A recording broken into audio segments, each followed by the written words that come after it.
Il était une fois Théodora, une loutre d'une rigueur exemplaire, qui habitait dans une maison à 3 étages, au bord de la rivière des heures exactes, ainsi nommée parce qu'elle coulait toujours à la même vitesse par principe. Théodora possédait 117 horloges, sur les murs, sur les étagères, sur le rebord des fenêtres, dans la salle de bain, dans le couloir, et une petite très discrète sous l'oreiller pour les urgences nocturnes. Elle les avait toutes réglées au quart de seconde près, ce qui représentait 3 semaines de travail et une brouille mémorable avec le fabricant d'une pendule alsacienne récalcitrante. Théodora mangeait à 17h32, à midi pile, à 19h45, pas à 19h44 ni à 19h46. Ses horaires étaient inscrits dans un carnet bordeaux à couverture rigide, lui-même rangé dans un tiroir fermé à clé, lui-même placé sous une horloge de contrôle. Elle mangeait ce qui était prévu, en quantité prévue, pendant le temps prévu. Si son ventre murmurait quelque chose à 16 heures, elle lui répondait « ce n'est pas l'heure » et retournait à ses affaires. Le ventre boudait un moment, puis se taisait. Théodora trouvait cela très satisfaisant. Ses amis la décrivaient comme organisée. Théodora préférait fiable. Il y avait une nuance, et elle l'aurait expliqué volontiers si quelqu'un avait pensé à lui poser la question à un horaire raisonnable. Le système fonctionnait à la perfection, à ceci près qu'il ne fonctionnait pas vraiment. À 17h32, Théodora mangeait sa bouillie d'avoine en 8 minutes chrono, qu'elle ait faim ou non. Et souvent, elle n'avait pas faim, parce que la veille, à 19h45, elle avait mangé sans faim non plus, ce qui crée un décalage en cascade que personne n'avait prévu dans le carnet bordeaux. À midi pile, elle avalait son repas les yeux rivés sur la grande horloge du salon, parce qu'à midi 12, elle avait une réunion, et que la réunion n'attendait pas, contrairement à l'estomac. À 19h45, elle mangeait souvent trop vite et trop, parce que son ventre, ignoré depuis le matin, avait fini par se mettre en colère et ne répondait plus de rien. Elle notait tout dans le carnet bordeaux. Elle ajustait les quantités, elle déplaçait les horaires de 3 minutes. Le problème persistait avec une régularité qui l'aurait presque rendue fière si elle avait eu le temps de s'en rendre compte entre 2 consultations d'horloge. Un jour, la pendule alsacienne, celle qui avait causé la brouille, se remit à sonner de façon anarchique, ni à l'heure, ni à la demi-heure, juste quand l'envie lui prenait. Théodora essaya de la recaler, la pendule résista. Théodora la menaça. La pendule sonna 3 coups à 14h27 avec l'air de quelqu'un qui a quelque chose à dire. Ce fut par une matinée de novembre que tout commença à se dérégler, ce qui dans la vie de Théodora était une formulation presque terrifiante. À 7h31, 1 minute d'avance, événement sans précédent, elle ouvrit son placard pour prendre l'avoine et trouva à la place une toute petite porte qu'elle n'avait jamais remarquée. Elle était en bois sombre, avec un heurtoir en forme d'oreille. Et sur le heurtoir était gravé « Frappez quand vous avez quelque chose à entendre ». Théodora vérifia l'heure, 7h31. Elle vérifia une deuxième horloge, confirmée. Elle vérifia une troisième par sécurité, puis frappa.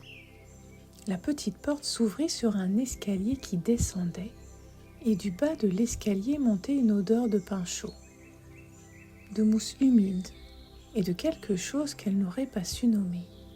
Peut-être l'odeur du silence quand il est confortable.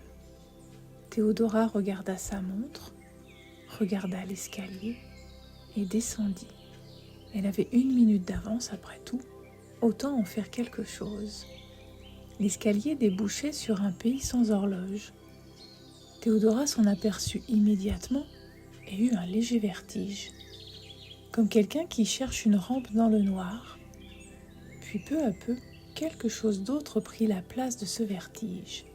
Pas vraiment du calme, pas encore, mais une curiosité légère, comme une fenêtre entr'ouverte. Le pays ressemblait à une forêt intérieure. Les arbres étaient hauts, leurs troncs d'un brun rouge profond, et entre eux filtrait une lumière dorée et diffuse qui ne venait d'aucun soleil particulier. La lumière ne projetait pas d'ombre nette, et tout était doux, légèrement flou, comme une aquarelle qui a séché tranquillement. Sous ses pieds, la mousse était épaisse, presque silencieuse.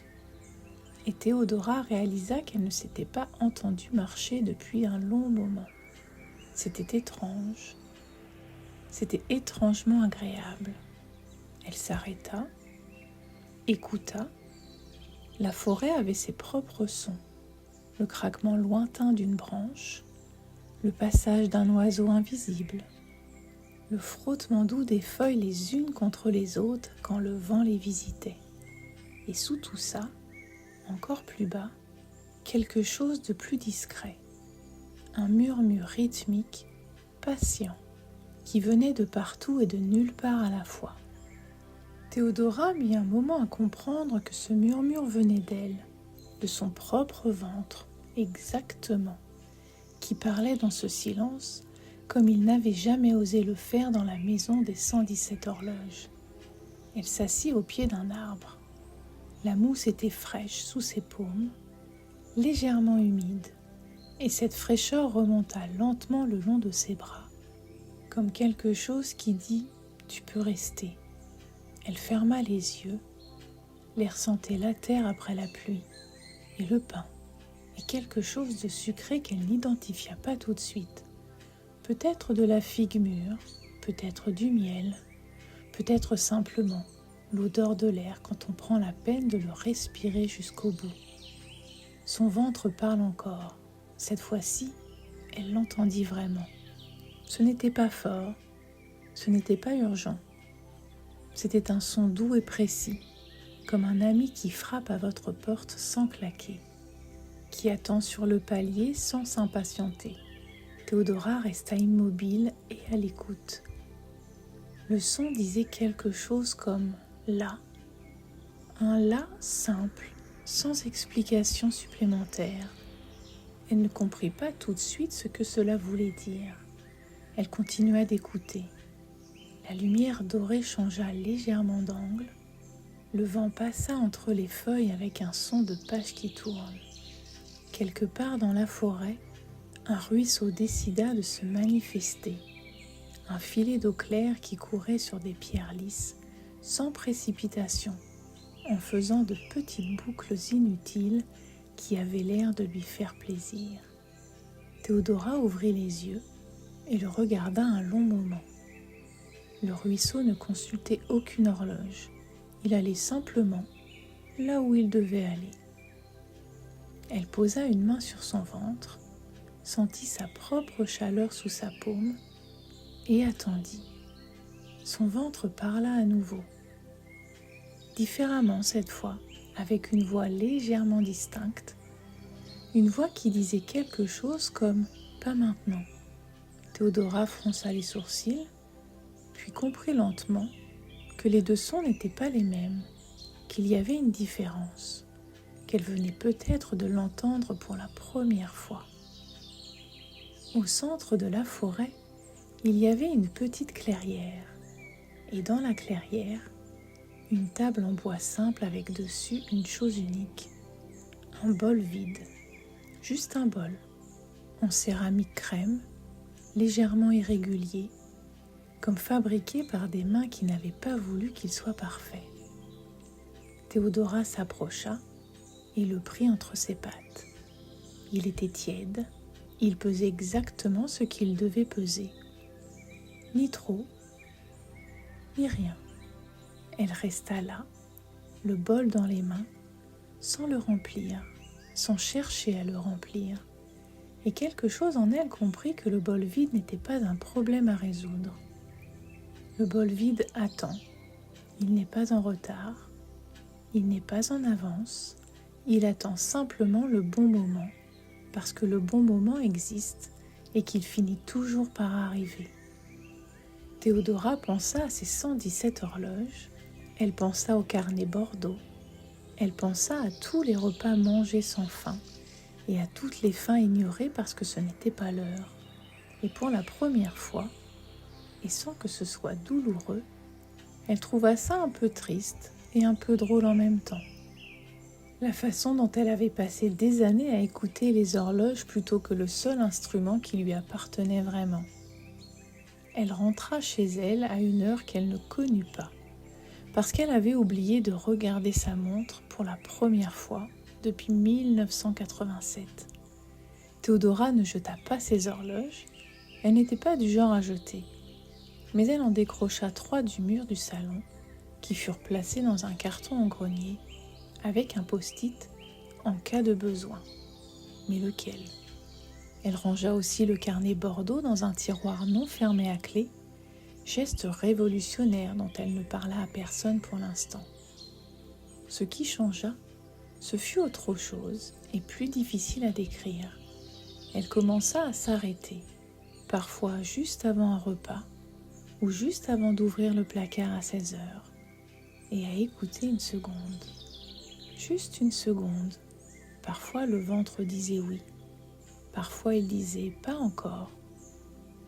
Ou il disait autre chose. Elle n'obéissait pas toujours, mais elle entendait. Et entendre, elle commençait à s'en apercevoir, était un début raisonnable. La pendule alsacienne sonna un soir à 20h33, heure absolument fantaisiste, et Théodora, au lieu de la recaler, hocha la tête avec un respect prudent. Elle ne comprenait pas tout à fait ce que la pendule avait essayé de lui dire depuis le début, mais elle commença à penser que ça valait la peine d'écouter. Le corps connaît l'heure, il suffit de lui demander.